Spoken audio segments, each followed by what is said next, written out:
Hey everybody, it's your pal Bob Saget here. I am your pal. Seriously. I don't loan money though. But there are companies I don't have them as sponsors, but I'm sure they loan money. They're called loan sharks. Now, I don't know what they're called. I've never borrowed money from a company. Bail bonds, I've never done that either. Anyway, this is Bob Saget's Here for You, and I am the guy in the title.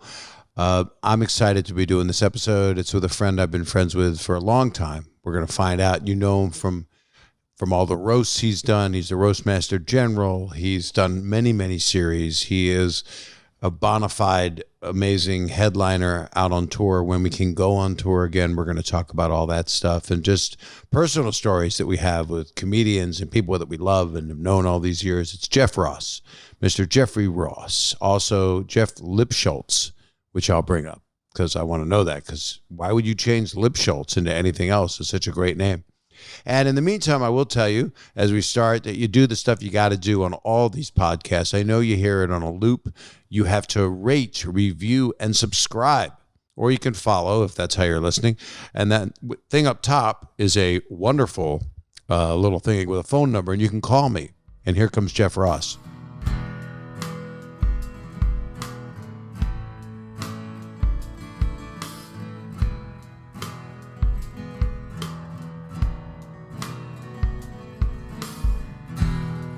So here's my friend for many years. I'm going to find out how many years. Jeff Ross. Jeff, emotional support human.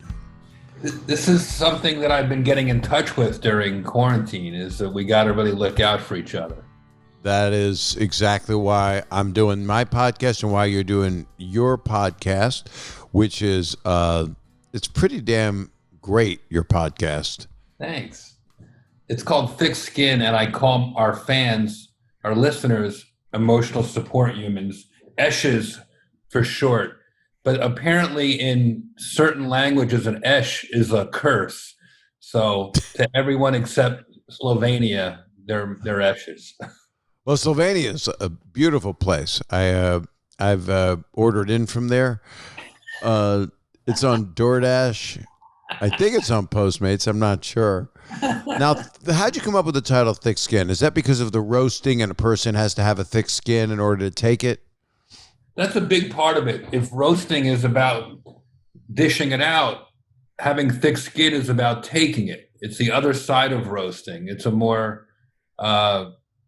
introspective look at comedy and human nature. And to go back even deeper, I have a scar. I don't know if I'm going to show it to you, but when I was a little boy, it's right here. I never saw it.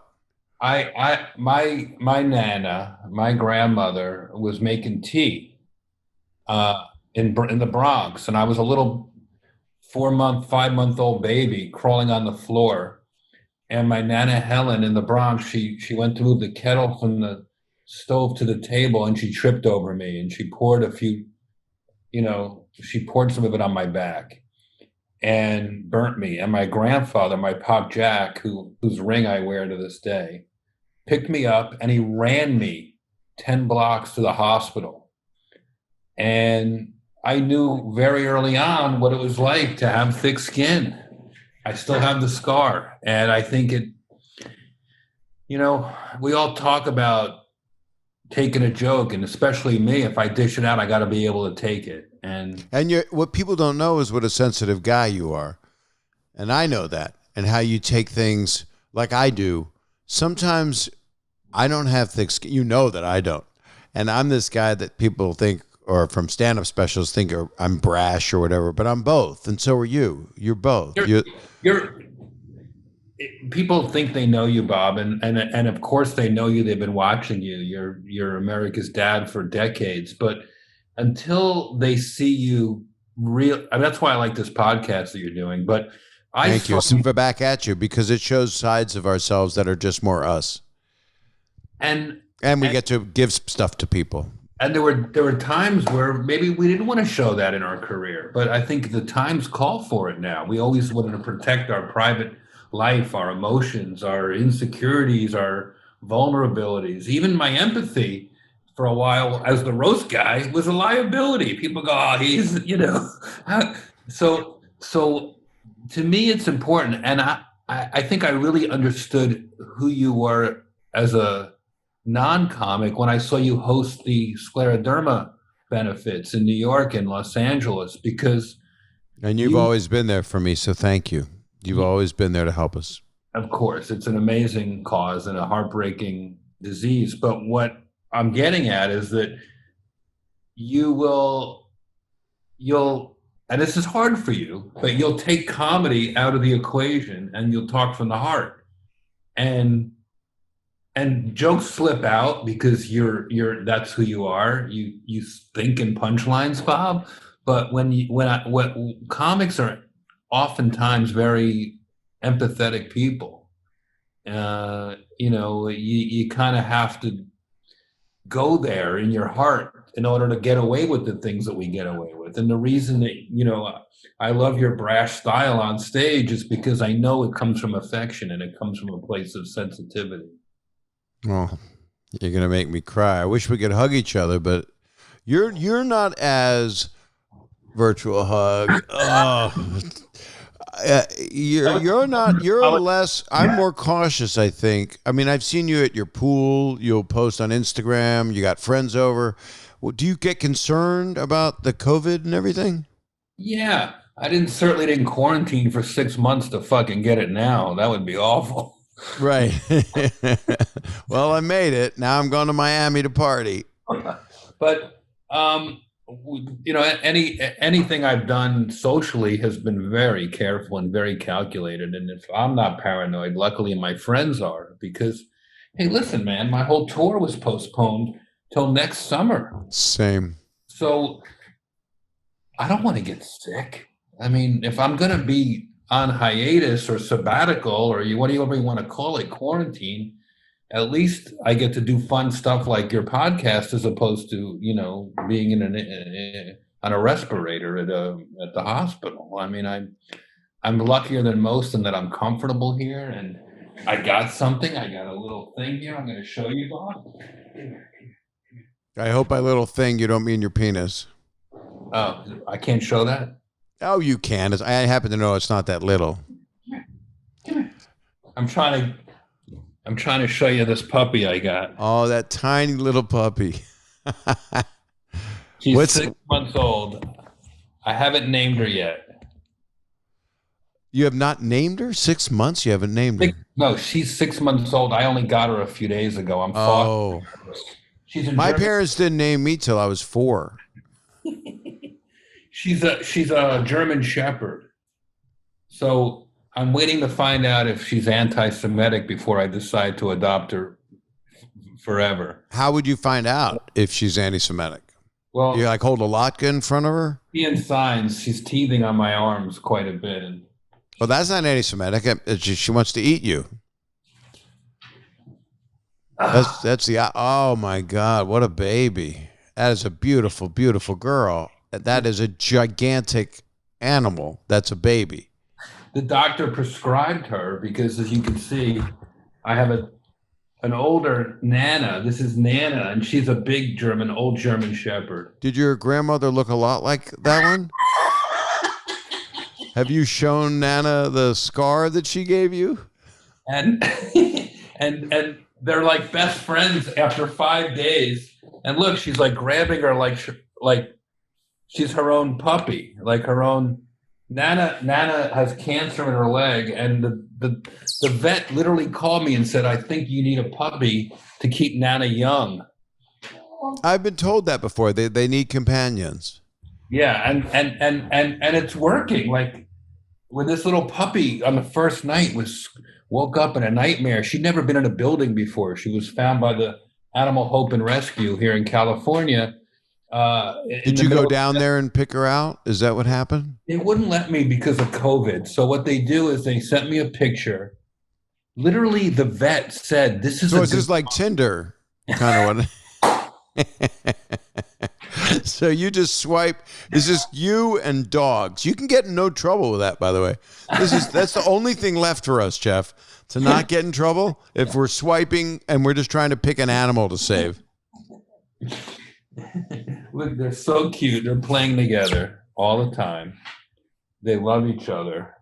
They're And licking each other's stuff. They go no, for the junk. We don't no, do that. no, they're I'm going. sure many comedians have talked about that. What if we went up to each other and sniffed each other like that? That was the first bit I had ever heard about. See if you remember this. When I was a little kid, I'm only a few years younger than you, but when I was a little kid, my parents came home from Catch a Rising Star, and they completely acted out Cheech and Chong as dogs. Do you remember that? No. It was one of the first exposures to like adult stand-up I ever had, with just my parents crawling around like dogs, recreating this famous Cheech and Chong bit, And the bit was Cheech and Chong being dogs together, right? whipping each other's butts and talking and the whole. Yeah. So. But I never. They were revolutionary. They did something. You almost feel like you wish they were starting now. You know, Oh, so man. interesting. And you don't see a lot of great comedy teams, but No, you don't. I don't think. I think there's a reason. I think is people just don't like each other. I don't know.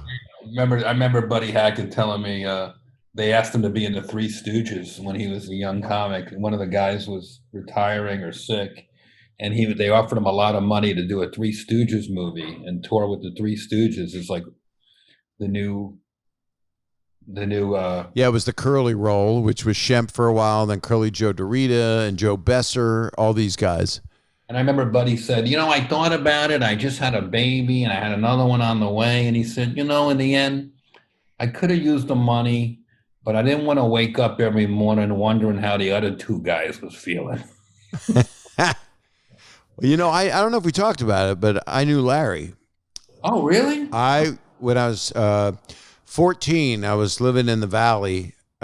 My dad moved a lot, as you know, so I lived in Philly and Virginia, and then came out to L.A. for a couple of years, and I went to Mulholland Junior High, and Larry spoke, and he had a stroke, and he was in a wheelchair, and he said, it was rough, Mo used to beat the crap out of us and broke our ribs, and there was no insurance, and they didn't pay us. All right, thanks, kids. He just basically told you how bad it was. Jules White made all the money. We got screwed. No wonder. And I was a giant Three Stooges fan, and I was 14, and my mother drove me to this assembly because I didn't drive, and I talked to Larry, and he invited me to visit him at the Motion Picture Country House and Hospital in Woodland Hills, and I visited him 3 times. Wow. And I brought 8mm movies with no sound of the Three Stooges films I got from Blackhawk Films in Davenport, Iowa, 8mm, not Super 8, 8mm. It was just sprockets. There was no film. Wow. And my mother drove me, and I'd visit him, and I'd show him the films because he couldn't watch the old Three Stooges movies because they wouldn't give him UHF back then. There was no cable. There was no anything.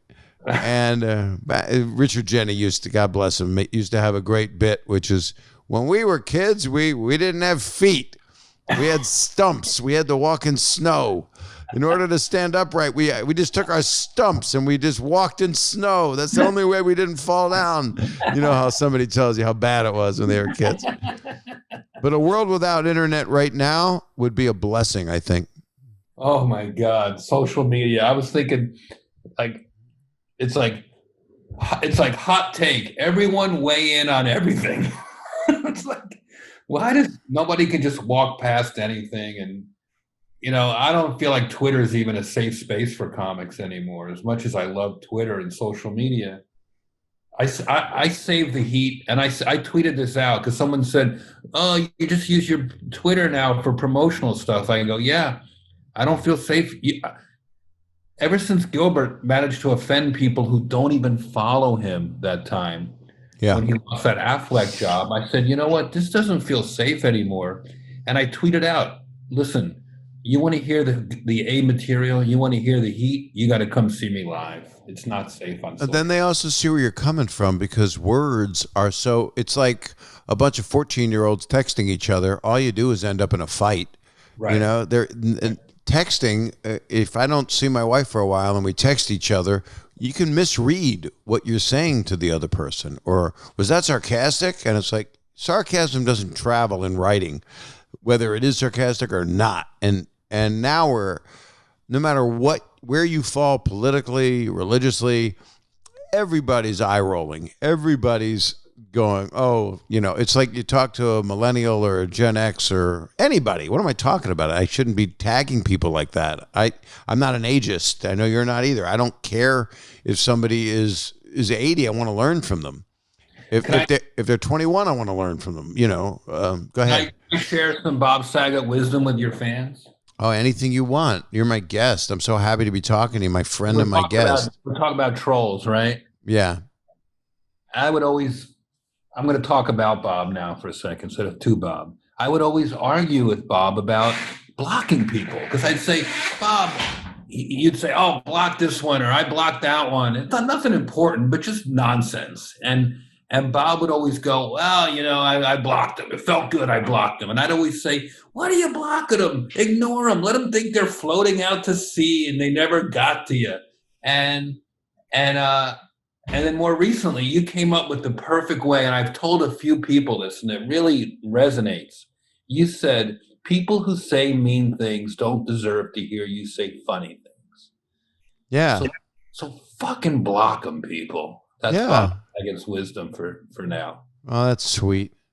I was on some show. Huffington Post had a TV show for a while online, and Russell Crowe was there, and he was getting a bunch of heat for something, and he's a nice man. We had fun with him one night, if you recall. Oh, I remember.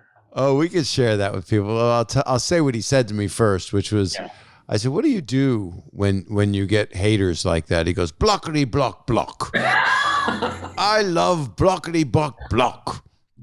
It's good to see you, Bob Saget. That's a good word for Russell Crowe, too. Blockity, block, block. It's hilarious. It's a nursery rhyme because I really don't do negative. I just don't need it. There's enough.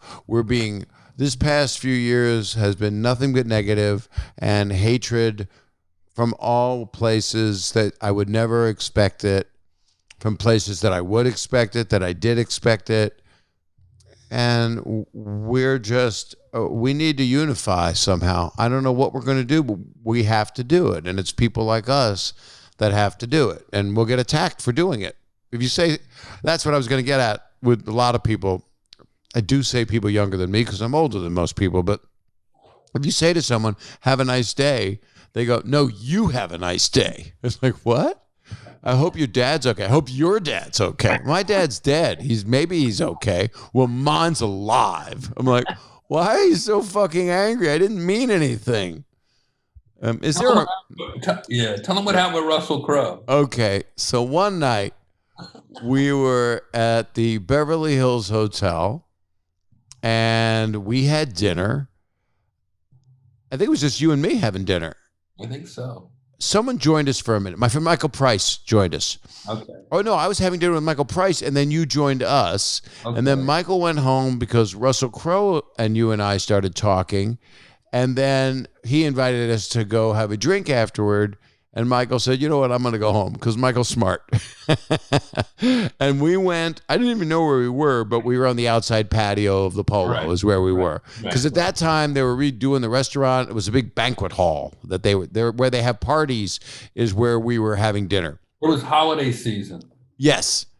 And it was interesting because it wasn't like the Polo where you're around catacombs and you're little catacombs. There's no catacombs. You're around curves, so you can't see everybody, and everybody's a looky-loo, even if they pretend they're not. It's kind of, and some people are just smart and they eat their meal and talk to their friends. So we were doing that, and then he came over, and then he said he had a joke for me, and I've told it. I did it in a special, my last special, and it was a funny joke. But I gave away the punchline and he got upset. And then he loved that engagement because that's him.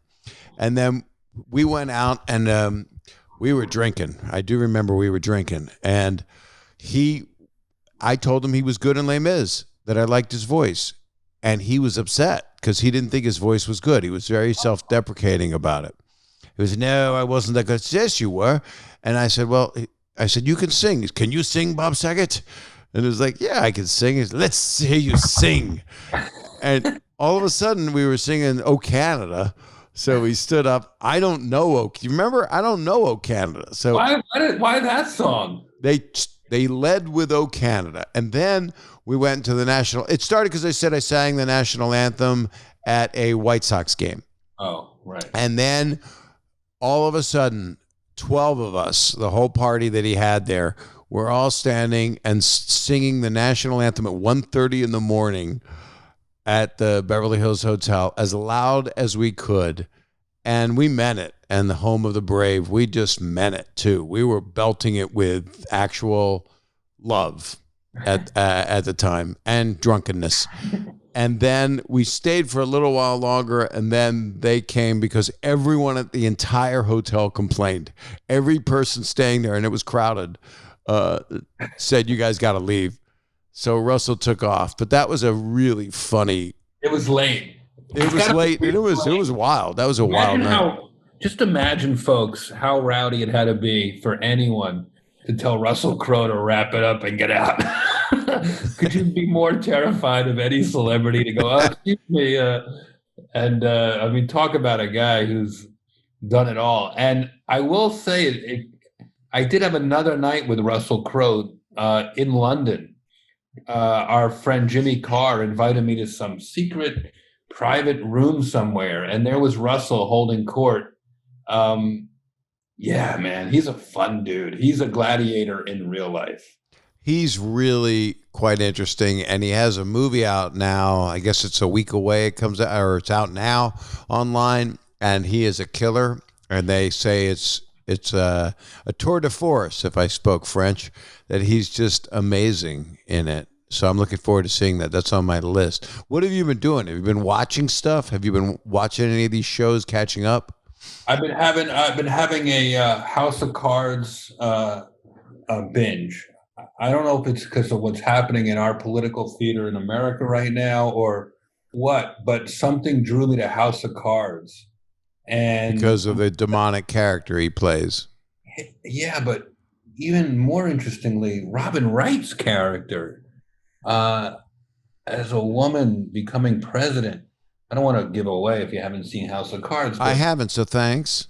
And the storytelling, you know, as a screenwriter and a director, Bob, you'll really appreciate this. Like, we've all seen, you know, the great moments when everyone from George Burns to Woody Allen to Gary Shandling would look in the camera and do asides to the audience. But the device that Kevin Spacey's character uses in House of Cards is he does asides for dramatic effect to the audience. And I'd never seen that. And I'm just really like the way he's doing all these diabolical, manipulative things in government and then lets you in on it.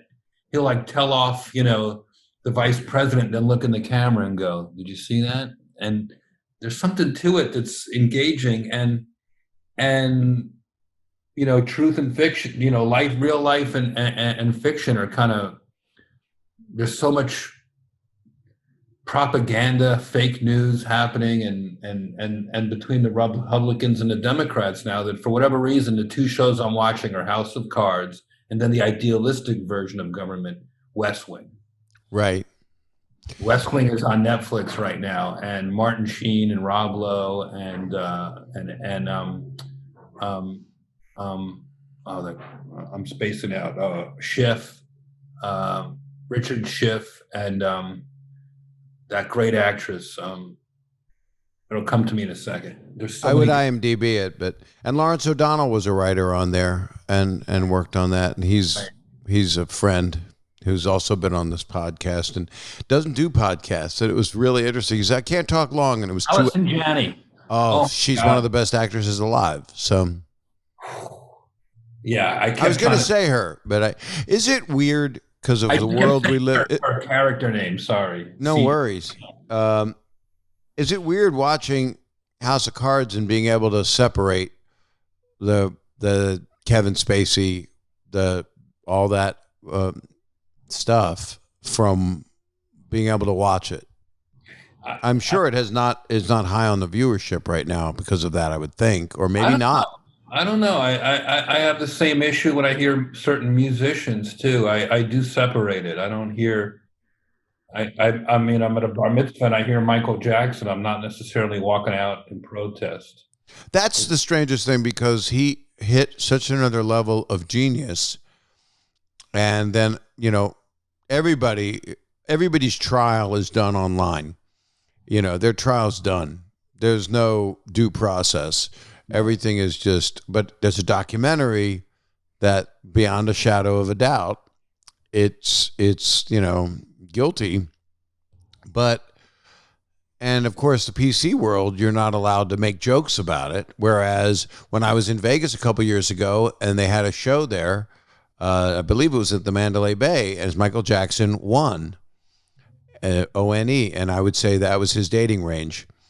And we're not supposed to, we can't do that joke, but I guess, Bob, you can. That's the thing. What Bill Burr was yelling at me on the phone 2 nights ago. He says, I want the old Bob back. I don't want just the nice Bob. I want the Bob that doesn't give a fuck, that just says it because he's a good person and he doesn't act on it. The aristocrats, Bob. Yeah, but that I don't want to do. That's where I draw the line. We were priding ourselves on our fearlessness for years. Like, that's what comedy was doing. And it makes me think, tilt the thing up a little bit. It looks like you might have part of your head missing, like Ray Liotta in that sequel to Hannibal. If we water down, you did it again. Raise it up a little. Don't cut the top. There, that's good. If comedy's the best medicine, why would we want to water down our medicine? People want their medicine potent. We can't, especially guys like you who really swing for the fences. We can't worry about the envelope. We need to push the envelope. We need to rip the fucking envelope in half, Bob. People are dying. It's like subtleties don't work. I used to do shows in war zones, and the reason that the soldiers responded to my act is I wasn't holding back. There's no subtleties in the war zone. Right now, the whole world's a fucking war zone. So we need to bring the medicine. It's cathartic. But it also has to be within reason. I want to do it within reason. I want to pick my spots. And if it's usually when it's self-effacing, when it's about my dick, then Rodney would always say, make fun of yourself first, man. That's what you do. And then it's more free to then go attack others. I don't like attacking others, but how are you in a room with a ton of people? And I watch our friend Jimmy Carr, and Jimmy's Instagram is so funny. I had him on here. We had a serious conversation, actually. And he was in the middle of junket after junket because he's Jimmy Carr and he's so busy and popular, and should be because he's fucking hilarious. Right. But everything he says, there's what people would call inappropriateness in it, if they could say it. I can't say it. But he's some people may find it offensive, but he's gallant about it. Or Gallant, or Joe Gallen. He's Joe Gallen about it. By the way, Joe Gallen is kindly producing this benefit that you're kindly contributing to for our October 18th virtual Scleroderma Research Foundation event, which has tons of all of our friends, all the comedians that we love, being part of it to help raise money for those. And it's weird because COVID hits your lungs at the worst case scenario. And scleroderma patients, and I lost a sister to it, if people don't know. And my go-to is always save your laughs till the end. As soon as I say that, I lost my sister, save your laughs till the end. Because people don't laugh at death jokes because, especially now, man, it's like, it's really hard now because we got people dying for so many different things right now. We got the disease. We got people being killed. We gotta somehow raise out of this. How do we raise out of this? We don't raise out of it. In my opinion, we work through it. On my podcast, we deal with death. At the end of every episode, we do a tribute to whoever passed away. We had to do a hard one last week for Chadwick Boseman. And you work through it through humor. I'm not saying everyone should be funny about death, but if you're going to come to the comedians, I lost my parents when I was young. I lost my parents when I was a teenager. Are you saying they passed away, or you just couldn't find them? I was at the mall. I don't know what happened. You need that retractable curly cord. And I feel like we're built in our best ways to mourn and move on, to mourn and work through it. That's human nature. That's what gives you thick skin, which I know you have. Even though you're sensitive, we all have to. Oh, yeah. I've had so much death and hardship that it's like you got to be Lancelot. You have to fight through this all. You just keep going. Because you're not an island. You have a wife, you have daughters who rely on you, so you can't shrivel up. Well, down below I can. I'm an island. I got a palm tree coming out of my ass and 2 coconuts for nuts. I got a guy named Gilligan trying to come over. I got nothing. Go ahead. Keep going. Let me go on Twitter and cancel you for that. Hold on. Block me. This is really fun, Bob. Well, I love you, and I haven't seen you. Can I share one thing that happened with us? Yeah. Well, you were going through something that upset you. I think it was a relationship thing. And you were staying at a hotel. You didn't want to stay home because it didn't feel right to be home. It was about 5 years ago. And I think it was more. Yeah. And you said it's 3:30 it was 3:30 in the morning or something. Or it was 2:30 in the morning when it started. We were talking. All right. Quick footnote for the fans. When you're going through anything, Bob drops everything. 2 hours phone conversation is nothing for him to work it out. So imagine 3:30 in the morning at the end of a long, therapeutic, tearful phone conversation, an existentialist conversation. And this is my solution for you. I said, I'm coming over there and I'm bringing pastrami sandwiches and 2 Dr. Brown's Diet Black Cherry and pickles. You like potato salad? And at 3:30, we're out on the sidewalk in Beverly Hills. It might as well have been quarantine time. There's not a soul on the earth. And we ate the worst food. We ate food that would have taken us to Cedars-Sinai for surgery. And Bob's way to make me feel better is to murder me with a heart. My aunt, well, my uncle, all my uncles passed away, but my uncle got divorced from my aunt, who stayed my aunt, and she married my friend Jill's father. Right. So didn't marry. They lived together and drank vodka. And so he was not feeling well. And we didn't know anything was going to happen. She got him a pastrami sandwich because that's what he wanted. And he died the next day. And that makes me sad because I love the guy. Where was it from? Maybe it wasn't a good deli. It might have not been. It wasn't Rascal House quality. It was in Florida. I loved Rascal House. Yeah, you get plastic bags, you take home the rolls.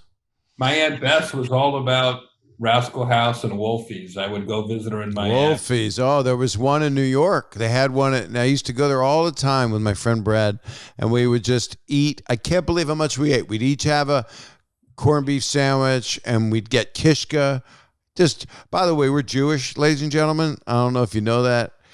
So, Jeff, are you worried about all this insane anti-Semitism that's out there? This giant movement, or it's not as big, but they're getting publicity and moving it forward with conspiracy garbage? I am, and for an insurance policy, I got 2 Nazi dogs. That's great. Anybody comes over here and tries to say, when they round up the Jews again, I go, what are you talking about? I got two German shepherds. That's standing up for your people. Mine is this. Mine is, hey, I was Danny Tanner. Danny Tanner is not Jewish. Come on. Is Danny Tanner Jewish? I said grace. We celebrated Christmas. Come on. Danny Tanner will one day save my life. I do worry about it because I didn't really see it when I was a kid. I did. I lived in Virginia, so I saw it a lot. I saw a lot of racial hatred and religious hatred and everything. It's just so fucking weird that we're going through this crazy shit that you only thought in a sci-fi movie could happen. Read Barry Weiss's new book. I think you'd enjoy it. You get a lot out of it. She's a former New York Times columnist. She goes on Rogan. She goes on Bill Maher. She's not afraid to take contrary stances than what most people take. And you realize that Jews have been through a lot, but we're tough. We're really fucking resilient. And yeah, I don't worry about the Jews anymore because I've learned that we don't live in the age of, we grew up in the age of assimilate, don't make trouble, be nice, cheap jokes, no Jewish, now, but now it's like, we have Jews running for president. We have Jews in the highest levels. Well, we have Jews running from the president. You have rock star Jews now, and I don't worry about it in the same ways that our grandparents or our parents even thought about it. I don't. I understand it's a concern, but Black people are being killed by cops, and women still don't make as much as men, and there's bleeding in this country, and the anti-Semitism is part of it. For sure. That's what I'm fascinated by, because I know exactly what to write for Donald Trump to read that would unanimously make him the president. And if he kept that rhetoric going for the next whatever weeks we got left, if he said, I've made some wrong calls, I've said this, and it's all bullshit because we know who he is. But if he said, I have hurt some people, I feel bad about that. I have said some things that haven't helped humanity and haven't unified this country. I want to unify this country. And that's what Joe Biden is saying. And Trump could say it. They're all politicians. Of course, we believe Biden means it more. It's coming from his heart. And Trump's coming from his heart of, look, this is what you ordered. This is what you got. You're getting what you ordered. And people are going, damn right, I'm getting what I ordered. That's what I want. I lie all the time. What the hell does it matter? As long as I'm safe. Right. And making money. But I just know how he could get elected. He just has to do a few apologies and own some shit. Trump told me so many times over the years how funny I am. And now I'm wondering, was he fucking lying about that too? Yes, he was. How many times did you work with Donald Trump? Many. Probably 3 or 4. But I know you roasted him, okay? I roasted him at least twice. I worked a gig in Mar-a-Lago. Flew down with him. Did you use the toilet there? Because you always end up making a number 2 wherever you go. I stayed in Mar-a-Lago, so yeah. You stayed in his compound? My friend Bruce Smirnoff and I were flown down with Donald Trump and Melania on the plane. This is long before politics. So it was a kinder, gentler time.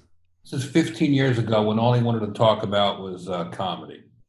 And I remember sitting around the pool at Mar-a-Lago with my buddy Bruce, and he couldn't have been more charming, Trump. He walked me over to the manager, and he said, give Jeff the keys to the Cadillac. I want him to have a car this weekend, and I want you to make fun of this guy, and this guy owes me money, make fun of this guy. And I did a big So he bought you. He hired me. I'm a comedian. Right. This was 15 years ago. He was just the big shot in New York that, in a way, he was not a political figure. He was I grew up in the catering business. I know your dad was in meat. He was in the hospitality business, just like my family. So we always had a lot to talk about as far as pleasing customers and making people feel good. So even though I don't agree with his views on masks and certain things, I understand why he keeps the country open. It's like a restaurant. You want to go, yes, we're open. Come on in. Everything's fine. You don't want to go, oh my God, I got a C on the door But you also have to follow science. You can't just go. He never became the father of the country. He never took and we need a father or mother of this country. He never took that role. I would be very happy with a questioning leader of the country. I want my president to be gender fluid. I don't give a fuck if they're male, something in between, as long as they're Let smart. them build a bathroom just for. I don't care if it's a fucking starfish at this point. I just want I just want there to be some love. I was in the Oval Office about 10 or 11 months ago. I was in Washington, D.C. I don't think I've told this story. Did you go through his stuff? Is it all hustlers? And I got a brief meeting. I didn't ask for it. I was sort of summoned into the Oval Office, and the CIA director was there, and some of Trump's staff. And Have they all been fired since your visit?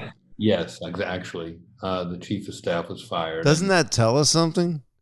So Yeah. sorry, continue your story. Sorry. No, I mean, it makes sense. And one thing I can share, he said, I'm looking at the CIA director, the director of national intelligence, and the chief of staff. And he stops everything. He says, Jeff, tell everybody about how my Comedy Central roast was the highest rated roast in Comedy Central roast history.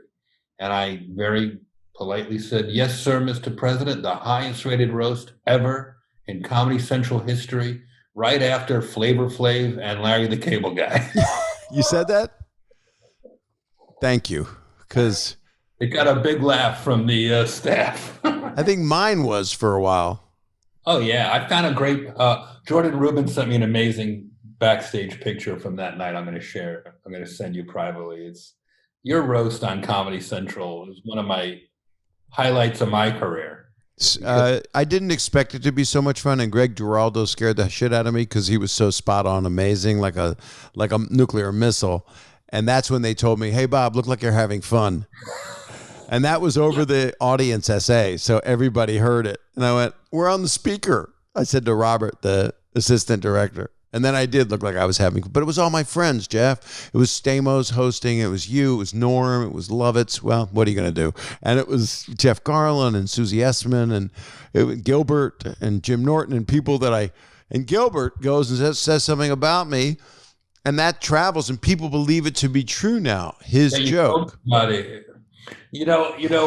thing about Gilbert at those roasts is one year we were roasting Joan Rivers. And did she enjoy it, or did she have a rough time with it? She loved it. Good. I talked to Melissa about it a few days ago, and I've talked to Joan about it, and Joan and I did other roasts together after that. But Joan mellowed near the end of her life. Joan changed a little bit to be, I think, in many ways, the best Joan. And maybe the Joan that was that sweet girl that was still a pit bull that would go on the Ed Sullivan Show, but then when she was on Johnny all the time on the show, and then she started her own show. It was against Johnny's time spot, and that was a whole big thing that came out because he was upset, but she wanted it. She wanted that brass ring, and she was a woman getting the brass ring, so it was a whole big thing, not unlike the Leno Letterman late shift thing. That's the book, right? Late Shift. Yeah. But near the end, when I hung out with her, I found her to be really more of a family member. Felt like she was my aunt. Didn't you feel that way? Don't we feel like that? She would grab your arm and talk to you like a nana. Yeah, she's your relative. And I called her at the end of the roast. I even called her Mamala, a Yiddish term of endearment. Which means giant breasts and arms that you could use as a tree swing underneath. My Aunt Bess had that. Oh, my God. You could roll it like dough. Yeah. My Aunt Bess, I loved her. She was my first real comedy fan. I thought you were going to say something else. She was my first sexual experience. I watched her get changed when I was a little boy in a changing room. Too little to wander around. I was probably 5, 6 years old. So she brought me into the changing room at Lane Bryant. And I'll never forget this. I'm not sure I've recovered yet. Her boobs were so gigantic. My grandmother's too. One of them. Not one of her boobs. One of my grandmother's. She had to fold them in half to put in a brassiere. No, she didn't. My entire you don't fold your boob in half. She just folded it. No, she didn't. It's not an accordion. She did, and for years I thought this was how women's boobs. They They folded them into the brassiere. She called it a brassiere. My Aunt Bess was the best. She always wanted me to date Jewish women, but she wouldn't just come out and ask me. She would try to be a little more passive aggressive. She's like, she'd meet my date and she'd go, "I didn't catch her last name, dear." And I'd be like, "A Hitler, Aunt Bess. That's Jennifer Hitler of the Berlin Hitlers. What do you think?" My grandmother, Bella, my mother's mother, also had boobs that I saw once because I stayed with her in Atlantic City, and my grandfather. They were very poor, and they lived in a horrific neighborhood where gunshots were being fired all night long. And I stayed there every summer. And I would go to Steel Pier, and I'd watch the Four Tops and the Temptations performing live. And I saw Ricky Nelson and Gene Krupa playing the drums on some Heroin Sweat. I was 9 years old. Nobody was there watching Gene Krupa because he got his check, just sweating his head off from the night before, staring at me, knowing like, it was like a scene from a movie, knowing like this kid's going to be somebody, or I don't know what he thought. Or just, I wish I had more heroin. I wish this kid had heroin. Was this the Catskills, or where would this have been? Steel Pier, Atlantic City. Wow. Everything, like Boardwalk, like Boardwalk Empire. Yeah. And I saw her, and her boobs went past her waist. I don't even know. I guess I don't think she folded them as much as bunch them up. And then she wore like really thick stockings that were made of like rubber to hold all of her together. And then she wore shoes that had metal heels, like Uta Hagen or whoever played in Russia with Love, that Sean Connery, she tried to kill him with a blade in her shoe. Mm-hmm. And she one time stepped on my sister Andy's foot and broke her toe with these metal shoes. And it was a lot to put together. That boob weight. And the boobs were, I think they, on the Titanic, she would have been the first to go down. There's no way. Or she'd be a life raft. Because of the boobs. I loved her, but she was, and she always said she was going to die, and she lived another 50 years. She would say, in the nursing home, she'd say, they're killing me. And we go, that's why we're paying them. That's what my dad's joke was. Is this the part of the podcast where I can smoke a joint and make? Yeah, actually, we're going to go to commercial because we should have. We should have a long time ago. They probably had to cut us earlier to put a commercial in. So we're going to take a quick break.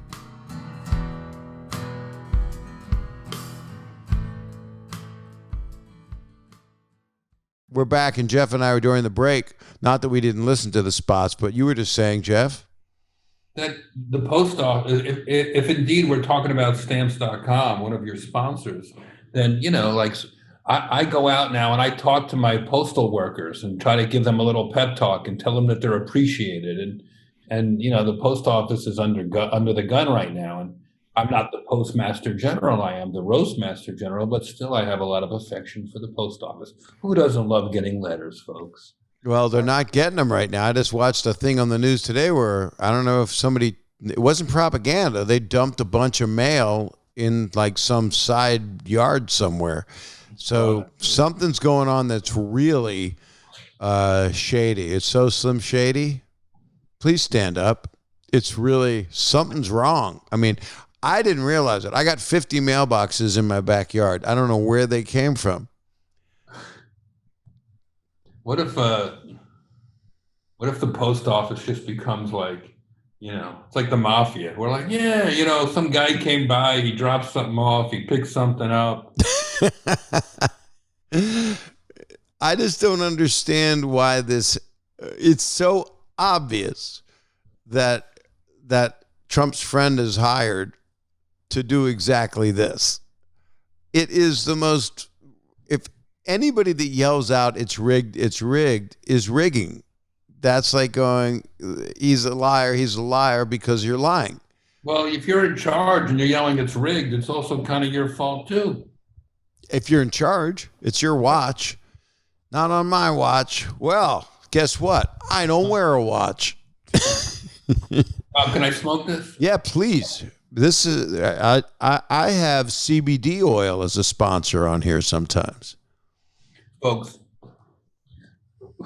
one time I don't know what I'm supposed to say here, but let's just say one time Bob and I were in Vegas and our plane was delayed. Oh, I don't think you can. Well, And can you Bob, say this? Was it legal? of course, it was an edible. All right, you tell him the story, Jeff. This will be like I'm just giving it up. Go ahead, buddy. I just remember you have a better memory than me because I was probably Well, because stoned. you're stoned, yeah. But I don't remember this perfectly because of what you did to me. So here's what happened. Well, you tell your version, then I'll tell mine because I would like to see how similar they are, and that'll be my experiment. I'm not a pot smoker. I'm not an edible taker. It doesn't usually agree with me. It makes me neurotic. I like a cigar, and that gets me high.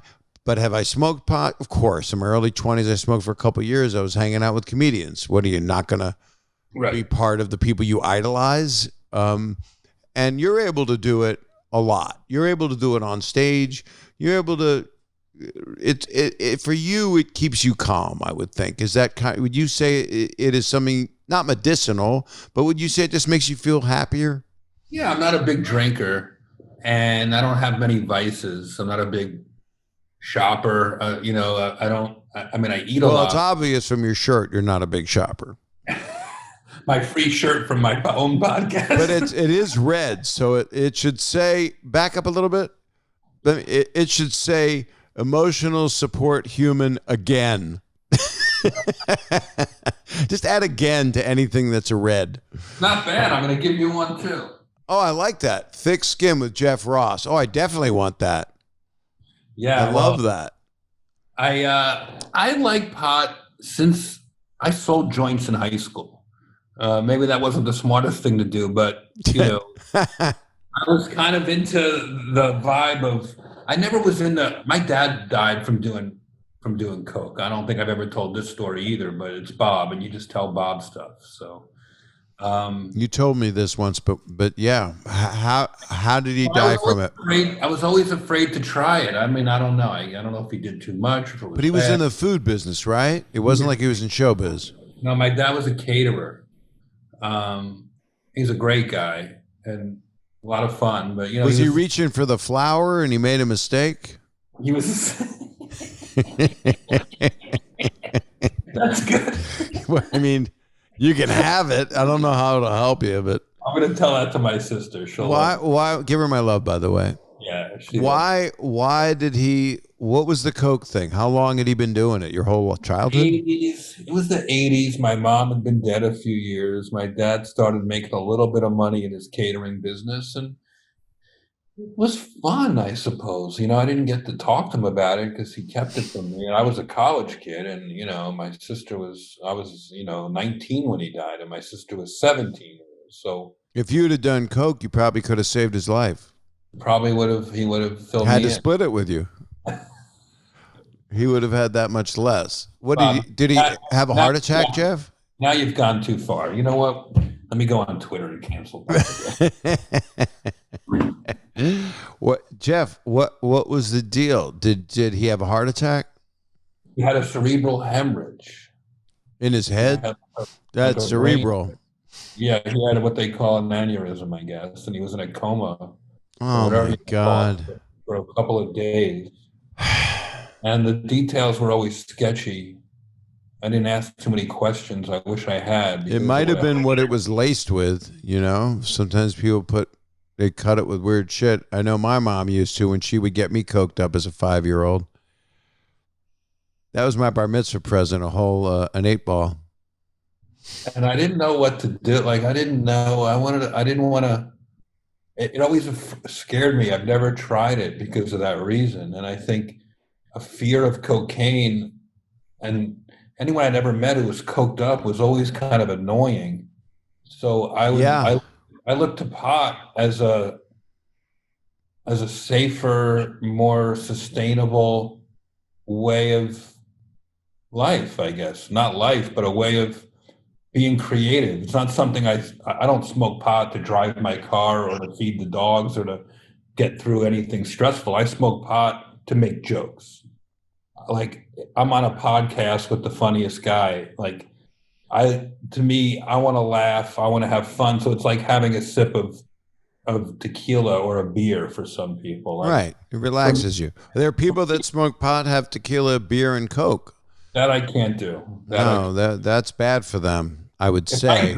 if I drink on stage, I start laughing at my own jokes, and I'm too slow. Like, I need to be as fast or faster than the audience is thinking, especially when you're improvising and roasting. Yeah, you've got to be as lucid as possible. I was at the Comedy Store years ago when I was hosting in my 20s, and somebody told me to get stoned, that I'd be better. Might have been Sam. I'm not sure. So I smoked, and I was so paranoid, and I got in a flop sweat. It ain't my drug, But I've smoked with you. I've taken a hit here or there, but it's just not my thing. So that being said, the story we were going to tell people, I'm going to make sure everything's recording because this is really powerful stuff for the kids. What happened was we were in Vegas. We were up all night, I believe. I don't know what we did that night. Do you remember? We did a show and we were coming back from the show, correct? We'd been at the Hard Rock. It wasn't our other buddy's birthday weekend? Wasn't it the end of that? Oh, you're right. We did not perform. We were coming back, and I was hungover, and I was hurting. And it was either cheeseburger or you said, I got something better for you, buddy. And I was like, well, what's that? He says, I got this chocolate bar. And we go through TSA, and there's slot machines everywhere, and a chocolate bar. Okay.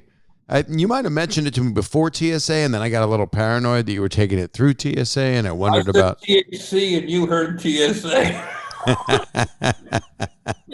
I just don't know how. Don't dogs smell it? Don't the dogs at TSA smell it? You would think, but I don't think. I think we ate it before we got to the airport, or right before we went through security. We don't have to talk about the legalities of this, but my question is, at TSA in Vegas, they should have, hey, you have to throw your bottles out, of water. Shouldn't they have a dispensary for all the needles? All the drug paraphernalia. Anyway, we get through TSA. I take a bite of this chocolate bar. It's really good. I was hungry. The worst thing about an edible anything is don't be hungry. That's the worst thing. And I just kept eating the chocolate. Give me some more, Jeff. Next thing I know, I don't know anything. I'm sitting at a slot machine, just putting money in slow motion, smiling, watching the thing spin. I don't know if it was Wheel of Fortune, and you're just loving it. I'm like your lab rat.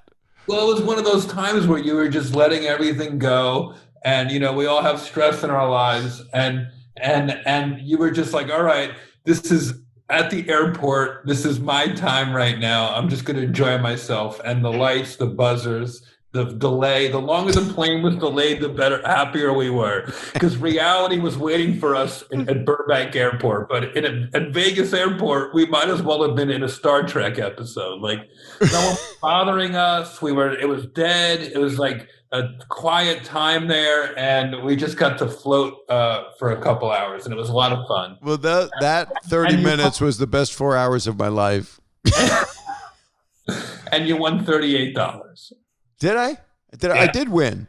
You won. And I had no pressure. And the other thing that's funny about it is it's the only time in my whole life that I didn't care if the flight was taking off. And I would look at you and go, is the flight, are we supposed to get on the plane? It was so fucked up. It all crescendoed when at the end of the flight, folks, Bob tipped the pilots and the flight attendants. I gave him some of the candy bar. Bob's the only person I've ever seen. Not only did they not make him turn his phone off, they let him charge it in the cockpit. I have had some VIP treatment. It is interesting. But yet, ironically, you do a show from what I can only imagine is you're in the waiting room of your podiatrist's office. My show? No, this is my man cave. I'm looking at the most comfortable chair. Your entire backdrop is a light socket. Yeah, it's a switch. I got a statue of Rodney Dangerfield over there. That was given to me by his wife, Joan, and my friend Jill for the UCLA Brain Center. Hey Bob, let me be in the shot once in a while. You got me over here in the corner. Hey, why am I in the corner, man? I mean, come on, I had brain surgery, man. Hey Bob, you look great. I like the chair. You got the your man cave chair. How many I fucks does that thing? I was with Rodney the night before he had the surgery that he never recovered from, and he went into a coma. Hey And Bob, you gotta bum me out for. I'm trying to have a good time. he was smoking dope when the brain surgeon came in to talk to him about the next day's surgery. He's smoking a joint, and the doctor says, "I don't think this is very good for you." He says, "What do you mean very good for me? I'm getting brain surgery tomorrow. What's the difference? I can't enjoy. I'm smoking dope." And I said, "Rodney, I think you got to stop." And what for, man? But there was an oxygen tank next to him. I was like, "You're going to kill us all, man. You're going to blow up UCLA." Wow. So he broke it out in the hospital? Oh, he didn't give a shit. He smoked everywhere. And he said he supported it. He said, "I'm going to smoke it every day of my life, man. I don't give a fuck." Hey, it makes me nice. Do you think right now during quarantine, how people are getting through, do you think that pot is more popular than ever right now? Yeah, that's got to be right. I bet Coke is not as popular right now because it gets you all wired, although it calmed me down back in the day because I'm not wired normal. Well, if people are staying home, watching movies, doing stuff at home, cooking, I think Coke would be for people that are out partying, and I think that's probably on. Or for people that are going to work right now, and they're doing like hardcore work that they can't get through because this is so stressful. People have their vices and they've got to do something, like operate heavy machinery. I love that you. I'm breaking in again. I'm going to give an alert to your fans again because, folks, the fact that Bob is doing a podcast a few days a week is like the highlight of my freaking week. Sometimes you're just like in a bad mood or whatever. You're constipated, like my dog shit on my white rug. Like, I have to like take a walk. I don't know. Sometimes I get on the elliptical trainer. Maybe you can see it in the reflection here. Sometimes you just don't want to talk to anyone. So I put on this podcast, right? And Bob Saget will just talk. He talks to famous people, legends, and then he'll talk to some fucking dreck from Wisconsin about some bullshit that's bothering them. But I know they're not dreck. I'm talking to the fans, Bob. So consider yourselves so lucky. I feel lucky that Bob is committing this kind of his time and wisdom to the fans. Makes me very happy. That's really loving, and thanks. And I love that you call people from the guy from Wisconsin dreck. I didn't want him to know what I was saying. Oh, you didn't want to give away who it was. Well, I don't even know about anyone specifically. I'm just saying, like, I see you reach out to the fans, and then I also see you talk to Norman Lear. So I'm like, this is a real commitment. Like, Bob is... I'm going to do this as long as I'm alive. I don't see any reason to stop it. I didn't do this as, nobody's working, so, hey, let's do this. 'Cause like a lot of actors are doing it, and then once they go back to work, I can't do the podcast anymore, or I'll do it once in a while, Whereas this is something, it's like, I always looked up to people that, Howard Stern, maybe the best radio we ever heard, right? Right. And broadcasters, true broadcasters. And for me, I don't have a lot of the knowledge that a lot of people have, but I have the interest, and I also love people. And I want to talk to all kinds of people, and I'm getting equally, if not more, from doing this than you are. But it's different with you. We're both getting equal it's right cathartic. here. Because I'm wearing a catheter. Is that where cathartic came from, being able to piss in a bag? The other thing that people need to know about Bob is there's a microphone in his computer, but he holds the microphone because this is not on the computer. See, this is the microphone that's hooked up to the computer, but this goes into the podcast board. There's an actual podcast board. There's a whole room here. This isn't just me and a leather. So you're also engineering your podcast. Absolutely, and then I upload it to my through my rectum. Folks, do you realize what's going on here? You must have so in other words, you're saying you have a vision in your head as an old like when you're in your 90s, you talk to Norman I'm Lear. thinking of broadcasting right now. My idols are. I look at Carl Reiner. Besides stand-ups, besides Richard and the Mount Rushmore of comedy. So you have a vision of you doing this as a senior citizen, old man, limping into your. That's beautiful. I would like to have thousands of episodes that whatever I'm doing, if I'm directing a movie, if I'm acting in something, there's no reason. Here, I'll show you the board. You want to see the board? Yeah. Let me see if I can do it without disconnecting the whole fucking world. Yeah. There we go. There's the board. Oh, wow. Yes, I got the thing. So, and see, it wasn't like your house where I'd be panning down. You'd see a hash pipe, see a needle. You see it. I got my friend Benji Follo sent me this today, The Art of Raising a Puppy. That's adorable. And you're going to read that? Yes, I'm going to read that. I eat snacks while I'm reading. Nudges. You know what's good about that? You know what that book should be, The Art of Raising a Puppy? You open it up, it's just hollowed out, and it's just got dog shit in it. That's all it is. You open it up, and just dog shit drops out. This dog is in double digits, right? Right. Right here. How old? The vet, I only had her since March, so the vet says she's double digits. She has cancer in this leg right here. Mm-hmm. And I've had her about 6 months, and she didn't even wag her tail the first 2 months. And every couple hours, I just check her pulse to make sure she's still alive. But she's Nana, and I put pearls on her, and I'm obsessed with her.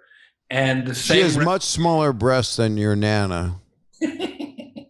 She's had a lot of kids. Oh, that was your aunt. What do you do about the cancer? I mean, I had Alan, my dog Alan, my King Charles, and he had cancer. He had prostate cancer, and I got him radiation and chemo, and it's really sad. I mean, he lived another year, but he didn't get to have a quality of life. There's not much I can do for this dog, except do everything I can to make her happy. So we're doing a commercial for Nudges. If people are just listening to this, I'll act through it. Most people, Jeff, just listen to this. So I do want to see your face. Oh, sorry. Have you ever eaten one of those biscuits? No. Should I? Don't go Tom Green on me. This is strictly to make Nana happy because it makes her so happy. Are you a good girl, Nana? She's a good girl.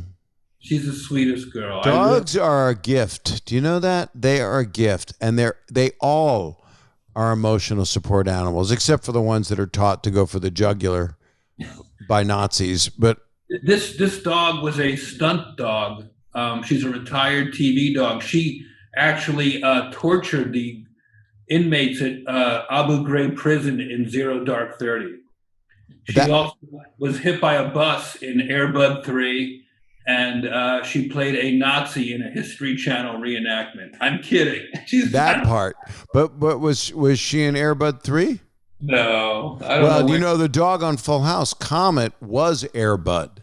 Oh, really? And this is a true thing, that Stamos was pissed that the dog got a feature film. He went, fucking dog got a movie, and we didn't. No, this dog was found tied up to a mailbox in Hawthorne. She was out there 5 days, and someone reported her, and somehow we got together.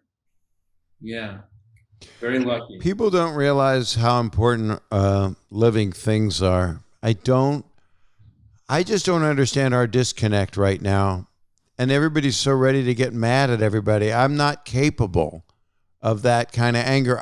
I do get angry at hate, but if you get angry at hate, you're hating. Or if you wish harm on someone, that is spewing hatred. So I'm going to take one more break because I want to ask you more about your experience with Trump real quick, because yours sounds kind of positive. It sounds... I want to answer your last thing there about okay, we want to do that? We'll do that when we come back.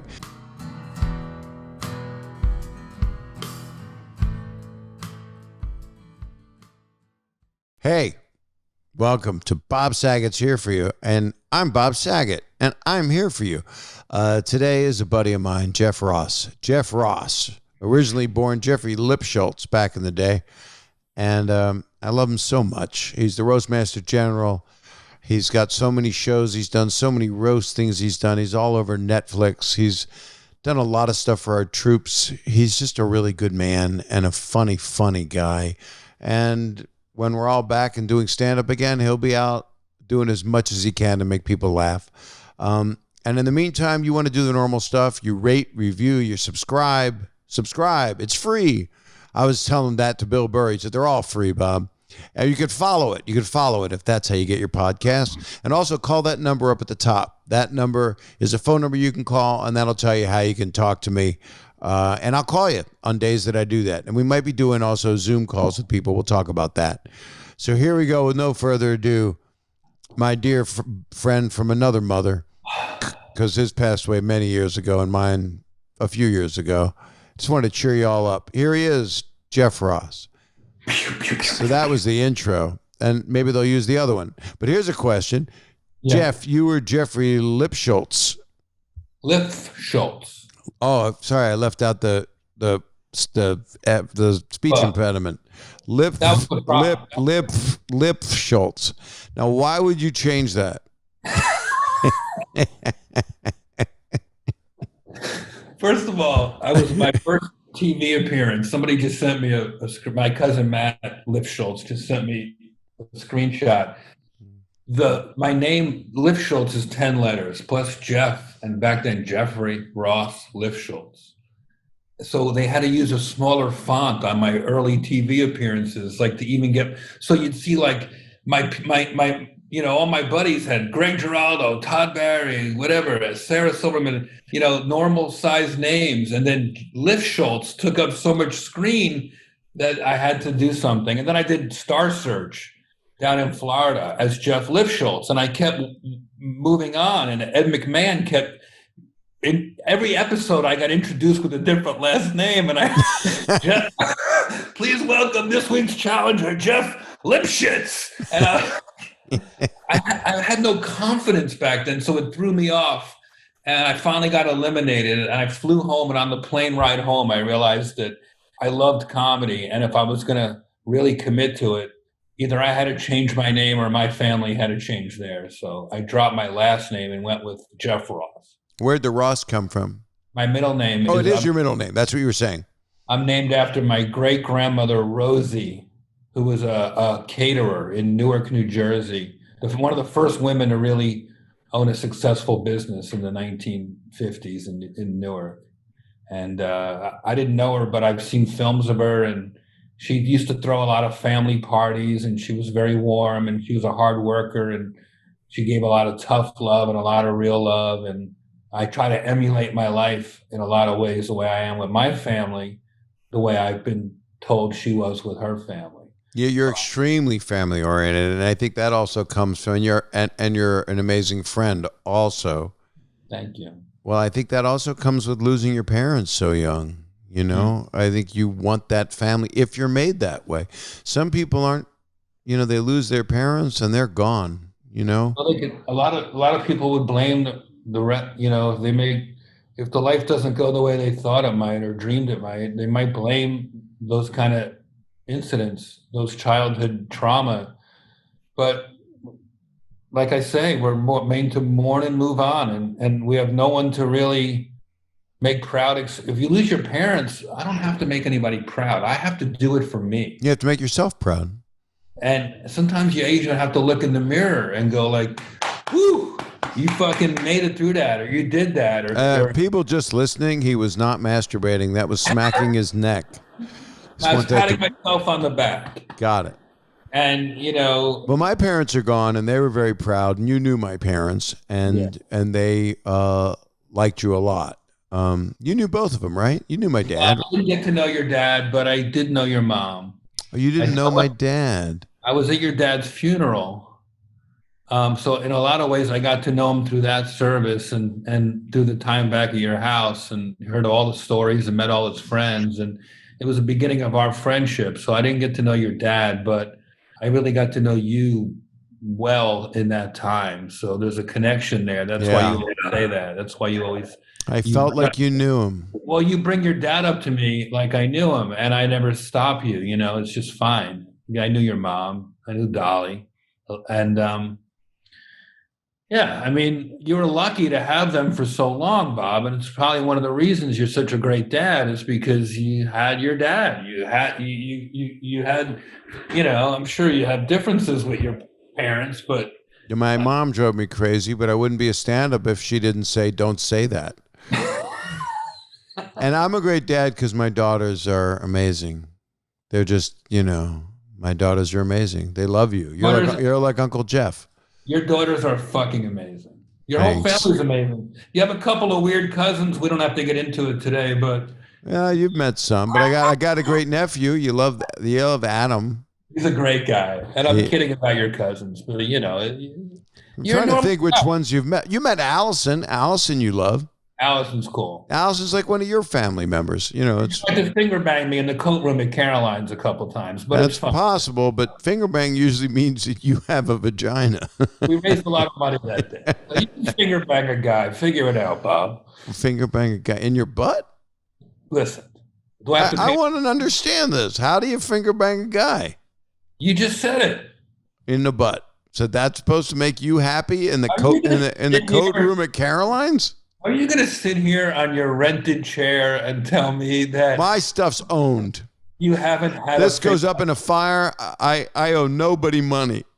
Look at that background, folks. I've seen hostage videos with a bigger budget.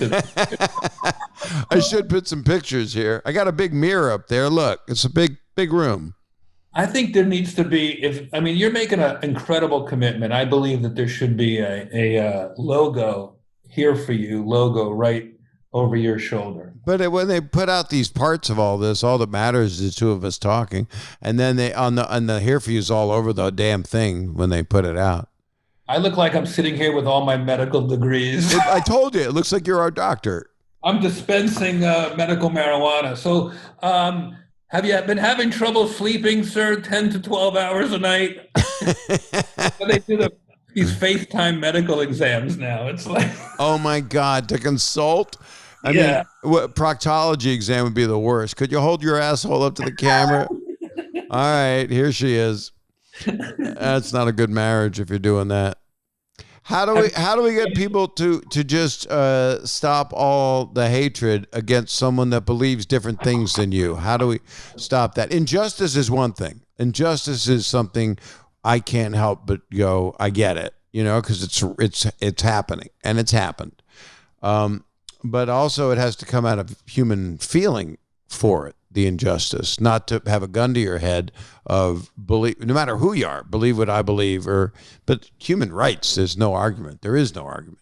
But how do we you say get through it? How do we get through it? Not raise up. I want to raise up out of it, meaning bring everybody up. But that's not going to happen in life with human beings, right? Because we're too fucked up, right? Keep using the word human being, and that's what it. Part of the thing is a lack of empathy. You don't meet people, so let's try to consider more things to be a human right. You know, clean water should be a human right. Yes. You know, getting paid the same as your coworkers for the same job, if you've been there the same amount of time, should be a human right.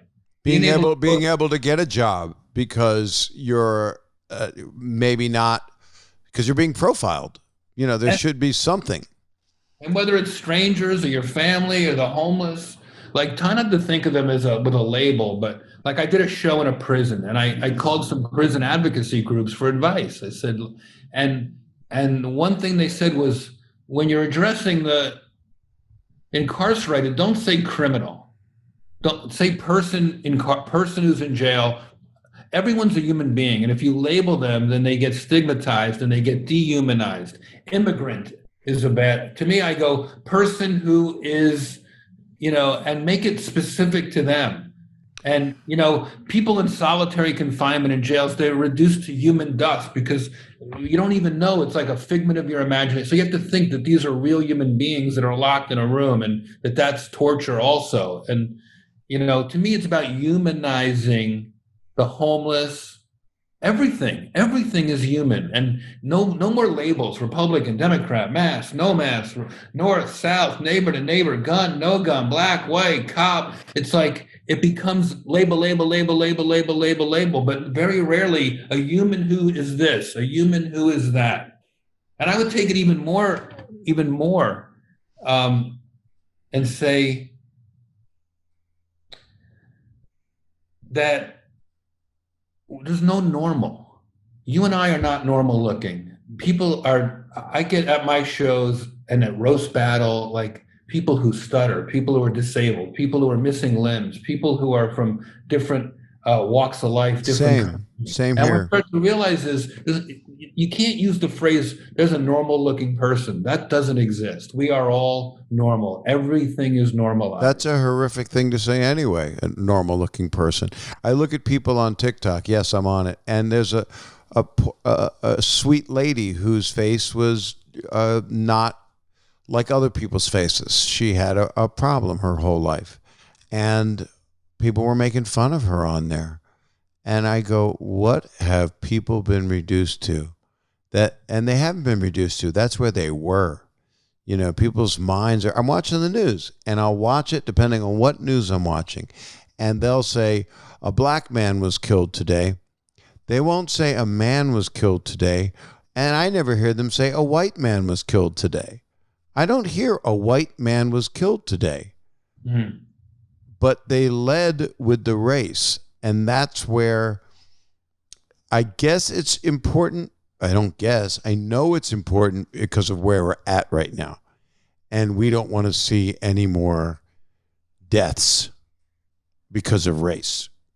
We just don't want to see it. And I don't care if someone has a criminal record. I mean, I care, but that's no reason to shoot someone 7 times. There's ways to stop someone without doing that. Not to be a death sentence.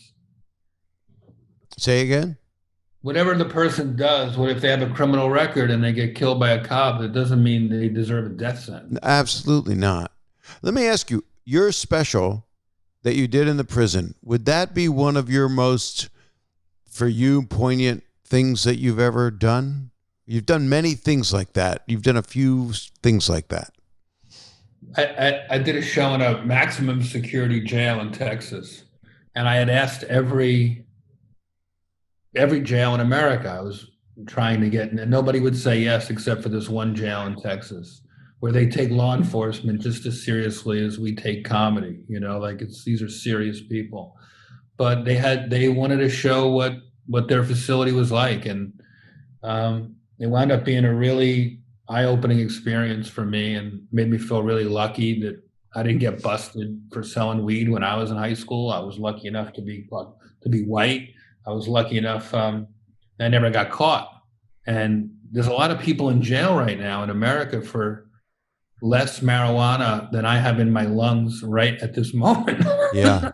It's like, and people are in jail for stuff that's now legal with as far yes. as and then some people have been released and they're actual murderers, and they've been released. And then some people are being released just because they're getting pardoned. Right. So the reason that I go to the White House, I know you wanted to mention Trump. The reason that I've been invited is always about criminal justice reform, which if you're in jail, you don't give a shit who's president. You don't care about politics. You've lost years off your life. So there's organizations, Cut 50, Van Jones's organization with Jessica Jackson, where they fight for people who are in prison but not violent, for drugs from 20 years ago or more, to be able to come out. And that's kind of the thing that I learned when I did my show in jail. I'm a big believer in second chances. You know, everybody deserves hope. Almost everyone in jail right now even is going to be out. Like 90% or something of people in jail come out of jail. They're our neighbors. So if you're going to condemn them and stigmatize them, then you're really doing an injustice to yourself and your own community. So I do a show there to give them some hope, to give them some light. You know, the groups that get no say in the world are inmates. are people incarcerated or human beings that are behind bars. They don't have a lobbying group for them. So to be able to do a show in this one place and use it as a way of showing what all jails are like and what people who are in jail are like, and they're not all murderers. That was my opening joke. I said, where my murderers at? And Yeah, and they're up top. no, the Nazis were up top. Sadly, the murderers were in the front, first, second, and third row for some reason. And I asked Wayne Dickey, the jail administrator, why? What? Because he told me in advance that might happen. He said, "Well, those are the easiest access for us to get them out if we have to. The most violent people were going to be in the front of the stage." How comforting. But the guys with the swastikas, for whatever reason, they were in the balcony. And yet for hardcore murderers, they exist. And that's to protect other people, obviously. But it's the people that have been incarcerated for crimes that don't even exist anymore. Yeah, that's really sad. So, that's one reason. I just think it's good that you've done it, because when you go to jail, a lot of people are going to protect you. See that? I'll have friends there. That's why you did it. I murdered how I murdered my mother. Yeah. How? Hey, kids, I've got something to tell you. I remember when I was dating your mother, but this is the story of how I murdered your mother. And then came to her funeral. Sorry. I miss your mom. Cheers to her. Ta-da. Thank you. She loved you very much, and she was a randy lady, so she would have not said no to you if you'd have made a move. Well, let's just say she didn't. She didn't say no, and she's a hot chick. My mom? My mom was a looker back in the day. Yeah. Oh, yeah. She was quite beautiful. My dad loved her sweater set. She said, "Your father loved my sweater set." She said sweater set. My mother said those words. What would that consist of? A little sweater? A sweater with a small little camisole T-shirt underneath it, and then the sweater skirt. And she obviously had the figure for it. And my dad was 7 years older and would sit on the porch and watch her across the street in West Philadelphia. What was your family's sort of take on when you started to become a comedian after college? My parents, I started making 8mm movies when I was 9. So, Did they support you? Were they supportive? Always. They didn't have any money, and I got into USC grad school for film after Temple University and doing well there for film. And they were going to pay for it. And it was expensive, USC. But they believed in me. I was their investment. And they've been through such a hard time. Both my sisters were alive when I was going into college and at grad school time. So they really believed in me. I was, "You're very special, Bobby." I told this, Johnny Dare, our friend, the radio guy, but he's such a good guy in Kansas City. I was on his show one time, and he was talking to me about my mother, and I had a conversation with her, and she was alive then when I did this. That's how long I've known him. And I love going to Kansas City. And one time my mother she said to me, "You're so great, Bobby." I said, "Mom, I'm not Jesus." She went, "No, you're better than Jesus." So Johnny Dare, he had a lot of huge Christian audience, and they started calling, and they couldn't stop laughing. Ladies were calling up and go, "Oh, Bob, you're better than Jesus," and they were just in a good, humorous way. There was no trace of anything that would be anti-Semitic or anything. Pure love. Because my mother loved her son so much that she says he's better than Jesus. Oh, anti-Semitic. I mean, Jesus was Jewish. Tell me about it. He just loved you, man. I would probably love him an awful lot. They must have been very proud of you. There's a guy I'd like to walk a mile in his shoes, but not that last mile. Not that last one, but I don't know, man. Sam Kinison kind of cornered all the jokes on that. Yeah. On that tragedy in history that changed the world. Otherwise, we'd all have calendars going up to 5,800 right now. You know how hard that would be for you? You're all stoned and you're in the year 5792. You don't know what the hell's going on. It's like Rosh Hashanah every year. Oh, my God. Just please don't make me go to Elon Gold's house during Sukkot and shake a lulav. I'm going to go there next week for his birthday. I was going to go. I did a tape. I can't go because I actually have another thing I'm doing, but I love the guy. Great guy. Great. Yeah. He's one of my first friends in stand-up. Elon Gold. He's hilarious. And he's been married to Sasha for 30 years. And they have 4 kids? They have four kids. They were over here swimming this weekend. And Elon and I love to smoke cigars and have fun. And you didn't smoke cigars as much till I introduced you to him, did you? I had a big start a long time ago when Milton Berle got me into him. I took some time off, and you got me kind of like, back in the mind frame of some of your cigar birthday parties and hot tub hangouts. I don't think we've been in a hot tub together, have we? Oh, many, many times you would call me from your hot tub smoking a cigar, and then I would light a cigar wherever I was. That's true. Let's do that. Let's do that this week.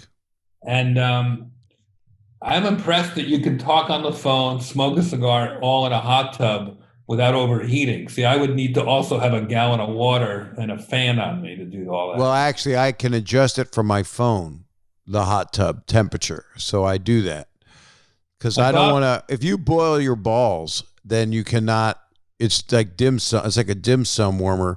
You can't, they don't function the same. You can't use them for other purposes. They're just like 2 mushy things. My balls could use a good ironing out, by the way. If they ever made a testicle iron, that would be a big seller. That, Manscaping can come up with that because they really are good at what to do with your balls. I think you should try to get an endorsement deal with Manscaping to do it. When you get old, by the way, really old, you're going to be taking your balls just like was it your aunt that folded her breasts? Yeah. You'll be doing that with your balls. You'll be taking them and folding them over. And the only thing that'll be in the middle of it somewhere is like an apricot pit. You won't know what that is. But that's actually the core of your ball. That's the Aggie. And you would just, you'd triple them over, you fold them up, and just put them inside whatever the hell you're holding yourself together with. I can't wait to grow old with you. We'll have some fucking laughs. We'll be on this podcast. Yeah, damn right. 99. We'll have 10,000 episodes. That'd be so amazing. I look at Joe Rogan's number of episodes. I'm like, holy shit, that is the Israeli calendar. Maybe you should just do one episode for like. Let's 40. just let this run. Let's just not. I'm not going to keep you anymore. And my wife has something to do, and I'm going to help her with it. I've had relationships that didn't last as long as this podcast. I would say so have I, but why go there? That, by the way, next time we have this conversation, we can talk about that. Not at all. You know what? I'm not gonna pussyfoot. You and I have dated some wonderful women, but you are with such a great woman now, and you really hit it, Bob. And you didn't just let it happen. You went for it. You reached for it, and you set an example for me and some of our buddies. That makes me happy. She's quite wonderful. I often just go, because relationships take some work sometimes. It doesn't just happen smooth, because if it does, then you're kind of just, you're kind of lying through it a little bit. You have to, because we're not normal people. So I put a lot on myself as being sometimes the catalyst, but she's amazing. She's really great. I'm really lucky. Now, you want to say hi? Kelly, come in. I'll tell her to put something on.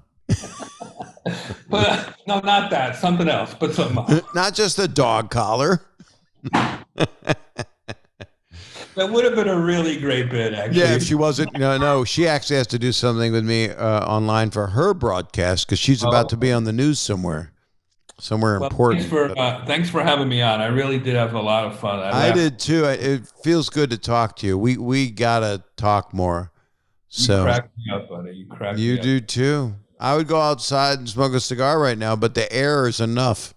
You just need rolling papers and put air in it. And I want Bob to know, as amazing as he is, he did this entire thing while on the treadmill. I mean, what a fucking... I'm not gonna. I was gonna say something terrible, and I don't want to do it because they're like jokes back in the day that we don't tell anymore.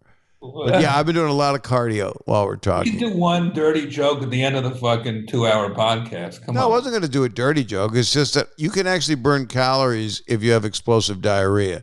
And that's what I've been doing the whole time. I'm covered. This chair is not a brown chair. This is a light camel colored chair. That is just, it's covered in my explosive feces. Wow. Nobody likes those kind of jokes. I think it's just that they're so offensive. I can't help it. I think we've earned it.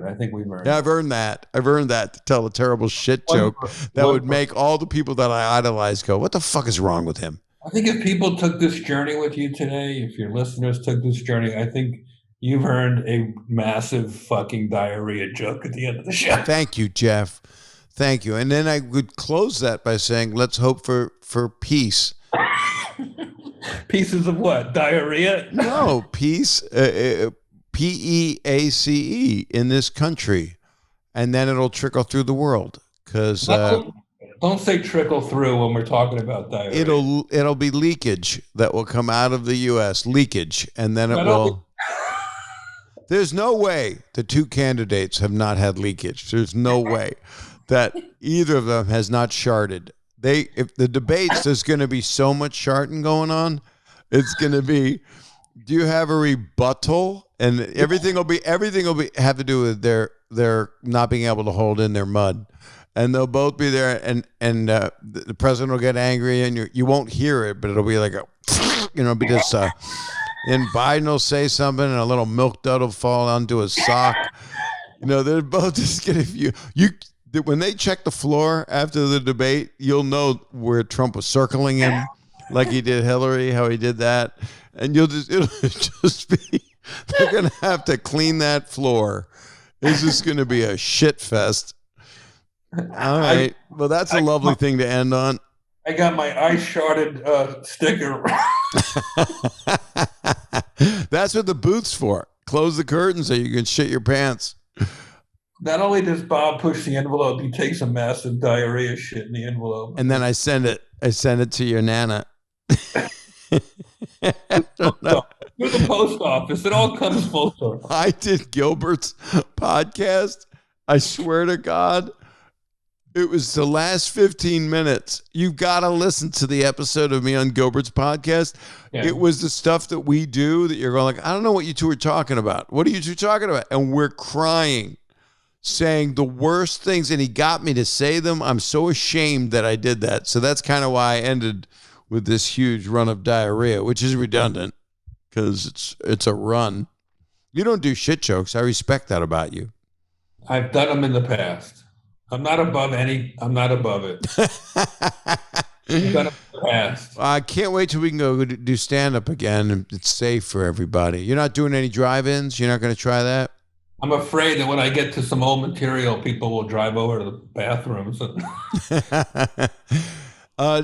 Bill Burr told me he was doing a drive-in and somebody got mad. A lady got mad at one joke and she drove away. I do think I would be good at roasting the cars, but you could roast the cars, but you can't bring people up on stage and do a number on them unless you keep them 20 feet away. But yeah, I do miss the interaction with the fans. So I'm willing to wait until everybody can come back and have fun. Me too. A real vaccine that we're told by experts to take. Right. I just hope it doesn't get injected with like a turkey baster. That's why it's good that you got the podcast. You get to still like work your brain and talk. You too. Thick skin with Jeffrey Ross. Is it Jeff or Jeffrey on there? Jeff Ross. Now you had a problem with your first name for a while. You were going Jeffrey Ross for a while, and then Jeffrey. I had to because early in my career, it was confusing a lot of people because my other friend, Jeff Ross, was the producer of Conan Conan. O'Brien shows. So he was in the union already as Jeff Ross, so I had to use Jeffrey just for my checks and stuff. But we still got all our stuff mixed up all the time. I've Anyway. called him instead of you, or texted him. He's such a good guy, by the way. Sometimes he's a great guy. Yeah. A few times I knew Conan was like renegotiating his deals when suddenly I'd hear from every agent in studio. I would start calling me thinking I was. Well, you were lucky they had your number. That's a good sign. That's true. That's true. Jeff, I love you. Thank you for doing my podcast. I'm here for you, buddy. This felt good, didn't it? I laughed so hard, and the dogs really enjoyed it. It was long. It was an hour and 45 or an hour, and I'm sure we'll chop it down to 20 or 30 minutes. No, leave it. I'm joking. I've never done a 20. I'm not capable of doing anything for 20 minutes. I had so much fun, Bob. I'll Me see too. you. Call me this week. I'm closing my laptop. Okay, close it. Close it. I really had a great time, Bob. I love you. Close it. This is the best ever. This is the greatest podcast I've ever done. An hour and 40 minutes. We left out 3 months in 2004. We forgot. Everybody go to YouTube to see what's happening here. I see a nose and a mouth. I don't know what it is. It could be anything. All right. I love you guys. I love you. Everybody. Love you, Bob.